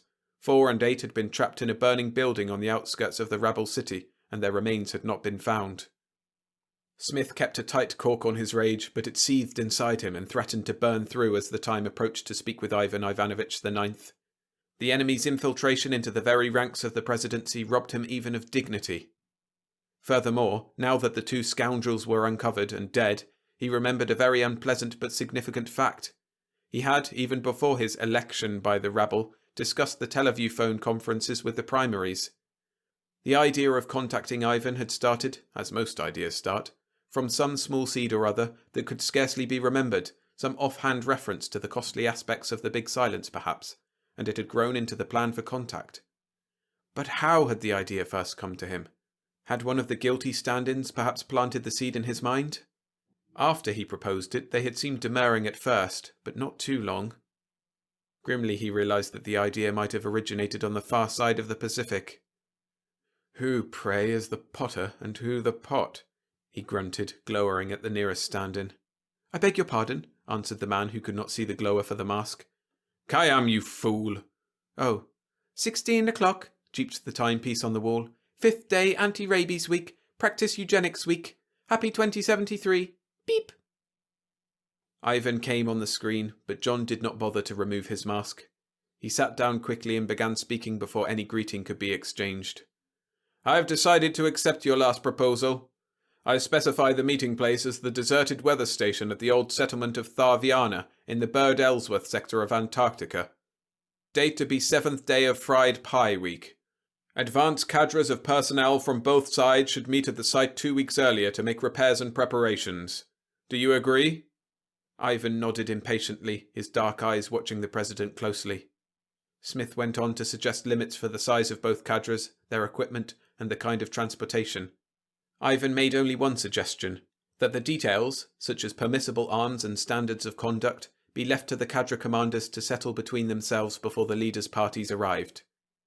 "Your continual espionage activities," Smith said coldly, "do not recommend your government as one to be trusted in the matter of agreements without guarantees. My cadre commander will be instructed as to details." The Asian grunted. "You speak of trust, yet violate it in advance by preparing an assault against us." They glared at each other. After a few more words, the conversation ended abruptly, and the matter was tentatively settled. It was Antarctic summer. The sun lay low in the north, but clouds threatened to obscure it, and a forbidding coastline hulked under the ugly sky. A small group of ships sulked to the east and watched another group that sulked to the west. 2 rows of buoys marked an ice-free strip across the choppy face of the sea. A speck appeared in the north, grew larger, became a giant seaplane. It circled once, then swooped majestically down between the rows of buoys, its atomic-fired jets breathing heat over the water. It slid between streamers of spray until slowly it came to a coasting halt and rose on the rise and the fall of the sea. A section of its back rolled open.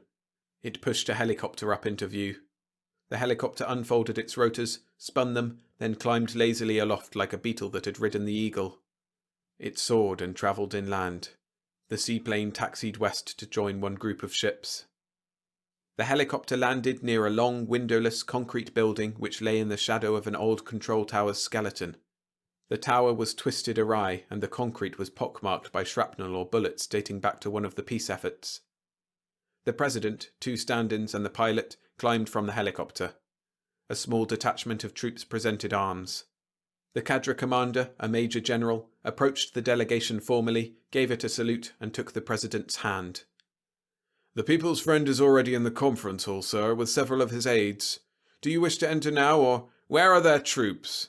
"Over there, sir. As you know, we could not agree to completely disarm the site, only inside the building itself." "Any unpleasantness?" "No, sir. Their men are well disciplined." "Then let's go and get started. I assume that you're in constant contact with the capital?" Yes, sir. Telephone relay chain all the way up. John looked around. The People's Friend's helicopter was parked not far away, and beyond it stood a platoon of the People's Friend's troops, lightly armed as his own.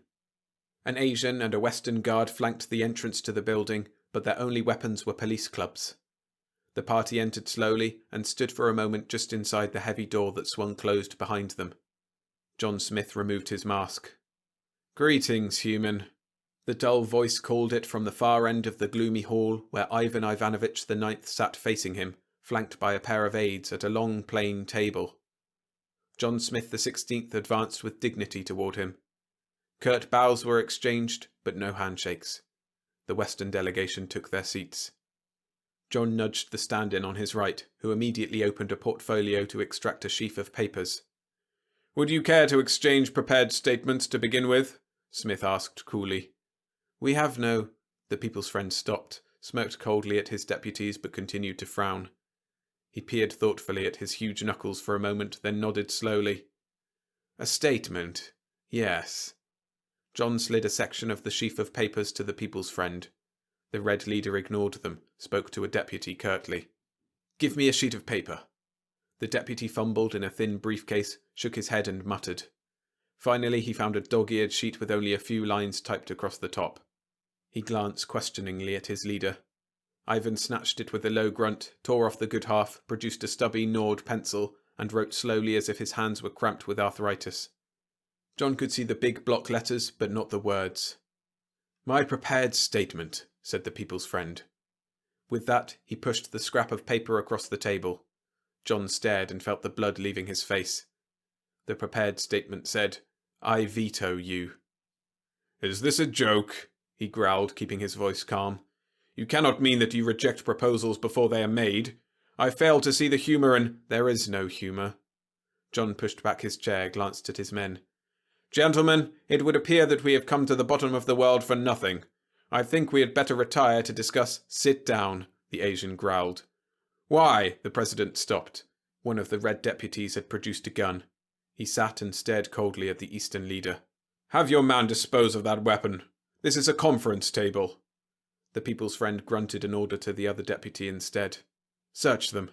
"Stay back," Smith droned. "I can kill you all quite easily." The deputy hesitated. The leader started laughing, then checked it. "May I ask how?" John smiled. "Stay back or you will find out too quickly." He unzipped his heavy Arctic clothing, removed a heavy container shaped to conform to his chest, and laid it on the table. A cord ran from the container into his sleeve. The People's Friend laughed.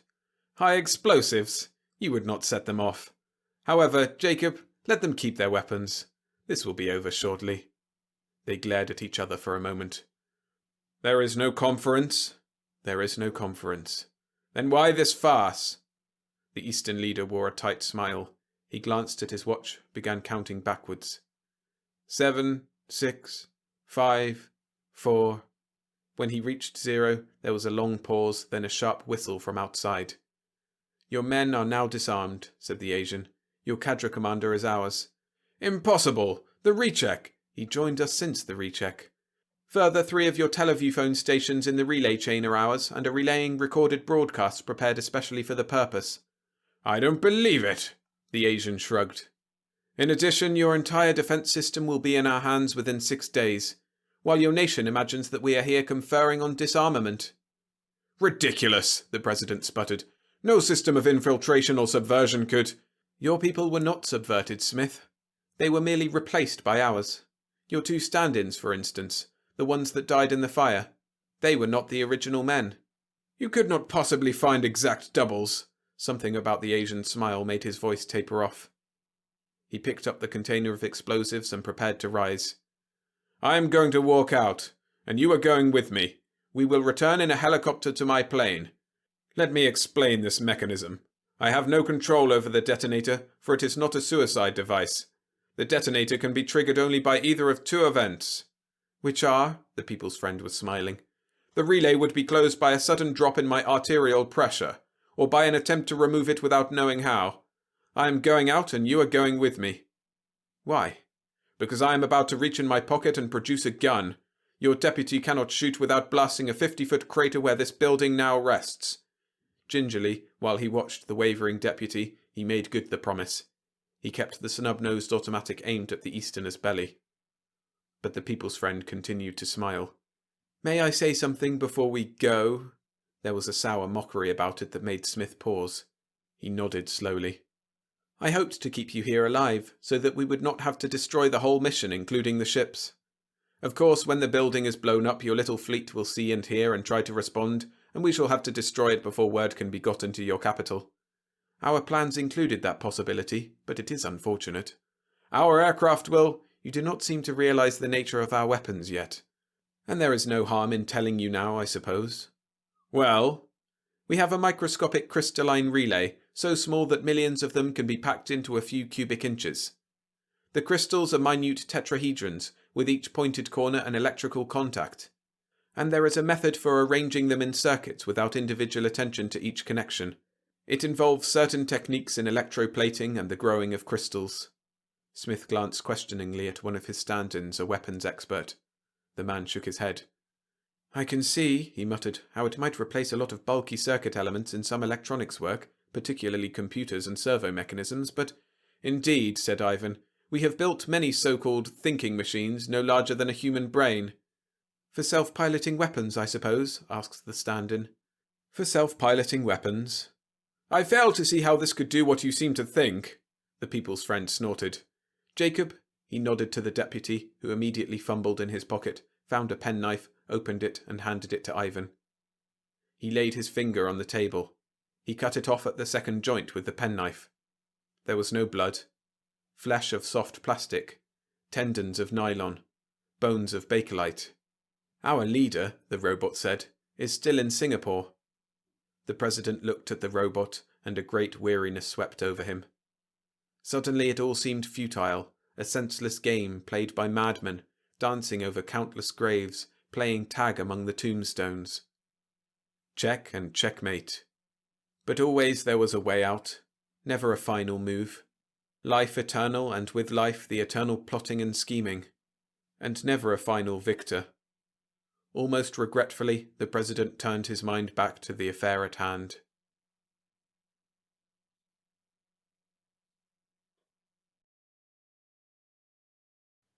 Remember to hit the like button if you're enjoying the stories. Thanks. The Business as Usual by Jack Sharkey. Narrated by William Skye. Giving certain powers the business for a change would be a joy, but it must not backfire, and here at last was the perfect recoilless diddle. In 1962, the United States Air Force found itself possessed of a formidable tool of battle, a radar-resistant airplane. While this was the occasion for much rejoicing among the Defense Department members who were cleared for top secret, this national defense solution merely posed a greater problem. What should we do with it? "There must," said the Secretary of Defense, "be some utilization of this new device to demonstrate to certain powers that the world can be made safe for freedom and democracy." "Certain powers, my foot," said the President. "Why don't we ever come out and just say it?" "Policy," the Secretary said. "We've always walked softly in our foreign policy, especially softly in cases where we didn't have the big stick to carry." "Well," grumbled the President, "we've got the big stick now. What do we do with it?" "We just want to shake it a bit," said the Secretary. "No contusions intended, of course. We just have to let them know we have it, but are too kind-hearted to use it. Unless provoked, naturally." "I can see," said the President, "that this new plane is burning a hole in your pocket. Suppose we do send it flying over Russ—" "Mr. President," said the Secretary of Defense. The President sighed. All right, flying over certain areas, then. Let's say we get it there. Fine. What do we do with it? Drop leaflets? No, that comes under the proselytizing clause in the Geneva Conference of '59. I don't suppose a small, Aggression, said the Secretary. We'd lose face in the Middle East. So? Demanded the President, spreading his hands. They don't like us anyhow, do they? Or the competition? Or each other, for that matter. That's not the point. We have to feel as though our dollars are buying friends, whether or not it's true. Well, then what can we do? Said the president. No leaflets, no aggression. We couldn't maybe seed their clouds and make it rain on them. And get sued by other countries for artificially creating low-pressure conditions that they could claim robbed them of their rightful rainfall. We've had it happen right here between our own states. Maybe we should just forget about it then. Never! It must be demonstrated to the world that we could take a full-page ad in the New York Times. It just isn't done that way, the secretary protested. Why not? It'd save money, wouldn't it? A simple ad like, "Hey there, certain powers, looky what we got." What'd be wrong with that? They'd accuse us of capitalistic propaganda, that's what. And to get the egg off our face, we'd have to demonstrate the plane and be right back where we are now, the president realized aloud, nodding gloomily. Okay, so what do we do? The secretary looked to left and right, although they were alone together in a soundproofed, heavily guarded room, before replying. We drop an agent, he whispered. The president blinked twice before responding. Have you gone mad? What man in his right mind would volunteer for such a thing? Drop an agent, indeed. 10 minutes after landing, he'd be up against a wall and shot. Wouldn't that be lovely for freedom and democracy? We'd have the certain powers gloating over the airwaves for weeks about nipping a capitalist assassination plot in the bud, not to mention the mothers of America beating down the White House door because one of our boys was sacrificed. You know how our country reacts. If an entire division is wiped out, we bite the bullet and erect statues and make speeches and then forget it. But let a single man get in Dutch and the whole populace goes crazy until something is done about it. No, it won't work. May I finish? Said the secretary patiently. The president shrugged. Why not? This agent would be something special, sir. One that would not only demonstrate our new aircraft, but which would positively leave the Damn, you've got me doing it. Certain powers tied in knots. In point of fact, our military psychologists think that this agent might be the wedge to split communism apart in hopeless panic. Really? The president said with more enthusiasm than he had shown throughout the entire meeting. I'd like to meet this agent. The secretary pressed a black button upon the conference table. An instant later, the door opened and the secretary's personal aide stepped in. Yes, sir? Jenkins, have the corridor cleared and Secret Service men posted at all entrances and exits. When it's safe, bring in Agent X-45. He paused. And Professor Blake, too. At once, sir. Jenkins hurried out. X-45? Said the president. Has he no name? The secretary smiled inscrutably. Teddy, sir. Why that smirk? You'll see, sir. They sat in fidgety silence for another minute, and then a buzzer sounded twice. Ah, that's Jenkins, said the secretary, and pressed the button once more. Jenkins came in, followed by a tall, grey-haired man who carried a large black suitcase. The president arose, and as Jenkins left the room again, shook hands with the man. Agent X-45? He asked. Professor Charles Blake, the man corrected him calmly. Agent X-45 is in here. The president stared. In the suitcase? What are we sending? A dwarf? Hardly, said the secretary, snapping up the hasps on the suitcase and opening it upon the table. This, he said, lifting something from under tissue paper padding, is Agent X-45. The president's gaze was returned by two shiny black eyes set on either side of a little brown muzzle with a gentle, stitched-on smile. Agent X-45 was clad in flight helmet, miniature jacket and tiny boots, with a baggy pair of brown canvas trousers belted at the waist with a bandolier holding a dozen small wooden bullets and dangling a patent leather holster containing a plastic water pistol. And he wore a small parachute and harness. But that's a teddy bear, cried the president. Precisely, Professor Blake said. I think I'll sit down, said the President, and did so, visibly looking like a man who believes he is surrounded by lunatics. "And look here," said the Secretary, slipping his hand within Teddy's jacket and withdrawing a small oilskin pouch. "It's rather rudimentary, but the Cyrillic lettering is genuine, and our ambassador assures us the layout is correct."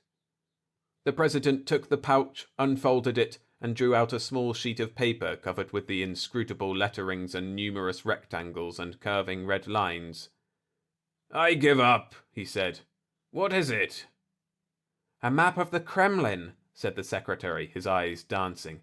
"That big red X is the location of the Politburo Council Chamber."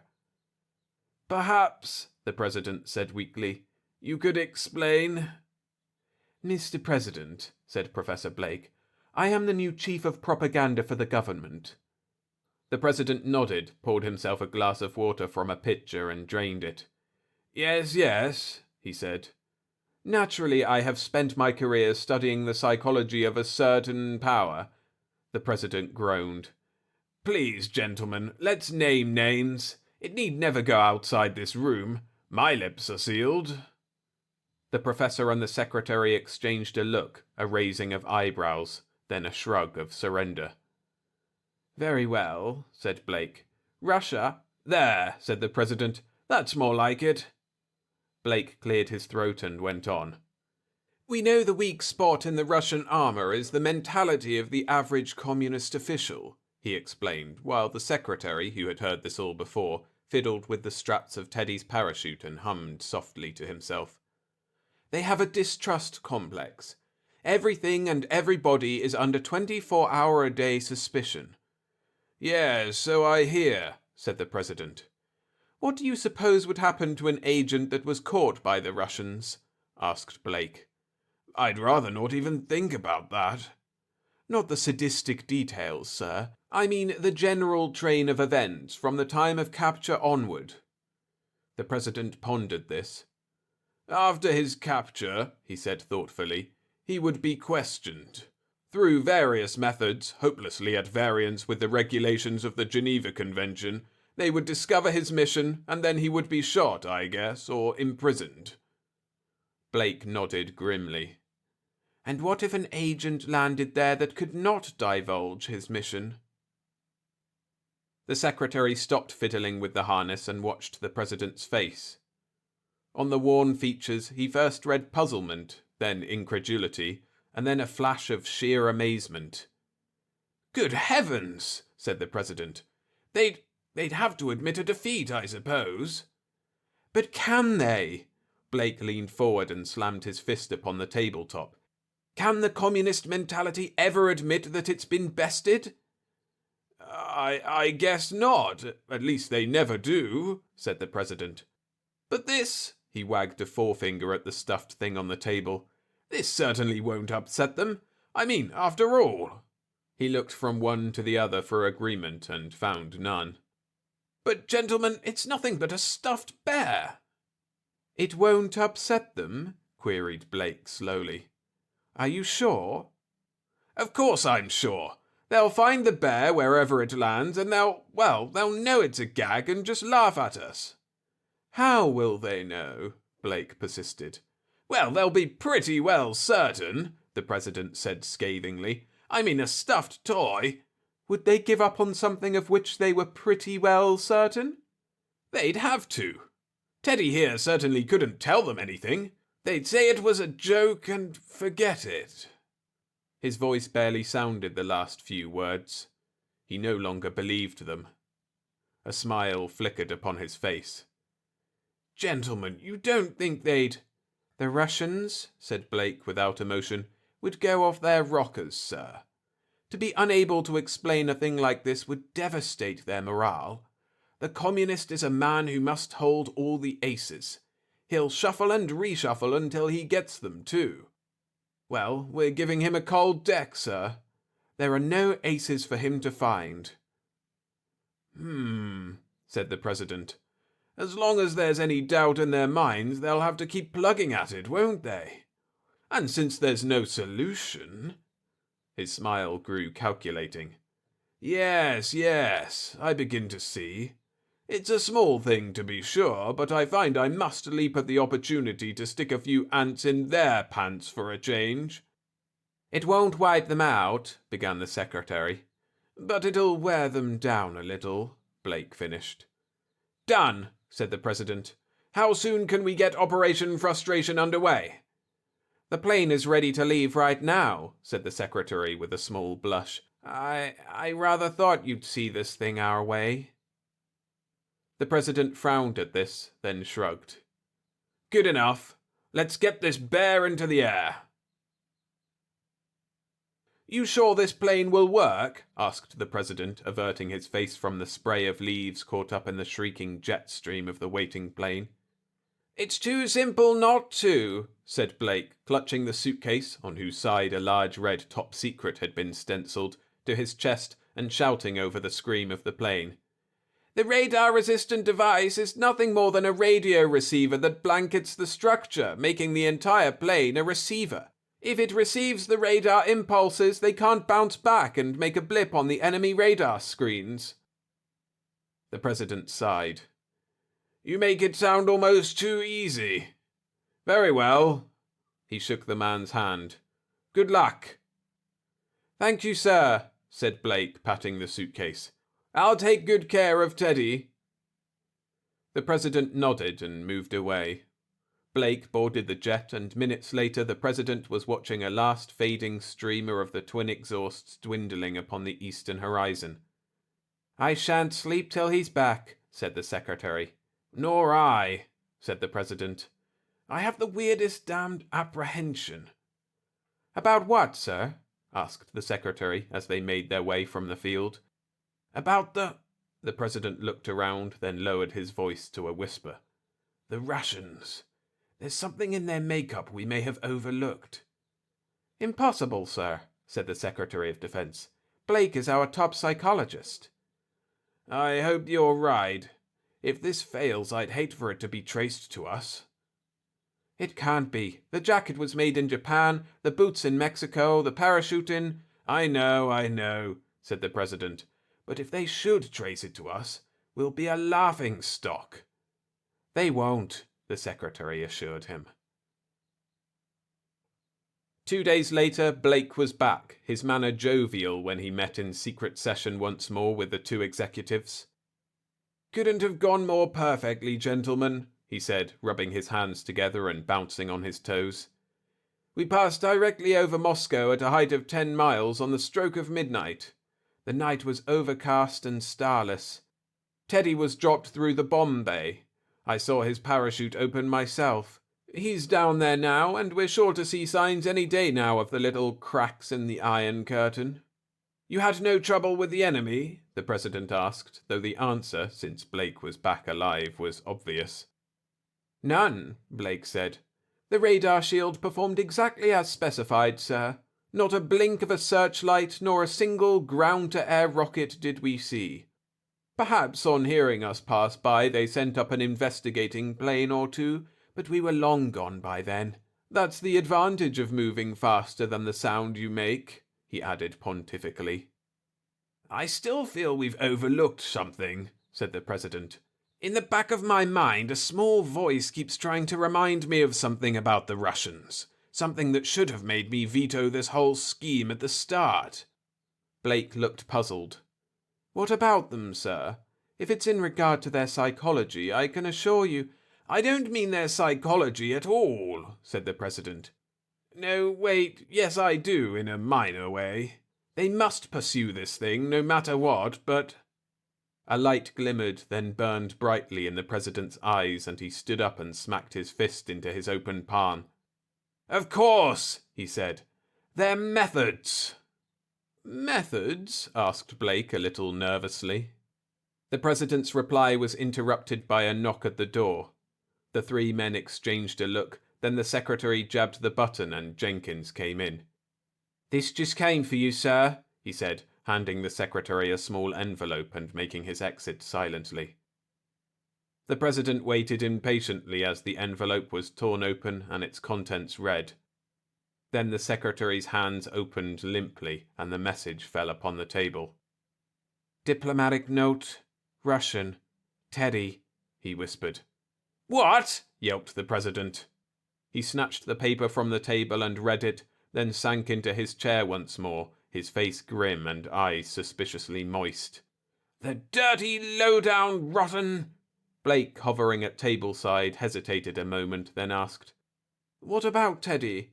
What's happened? What we might have expected, said the secretary dolefully. You don't mean... Blake mumbled, horrified. He couldn't continue, just waited for the worst. The president nodded miserably. He's confessed.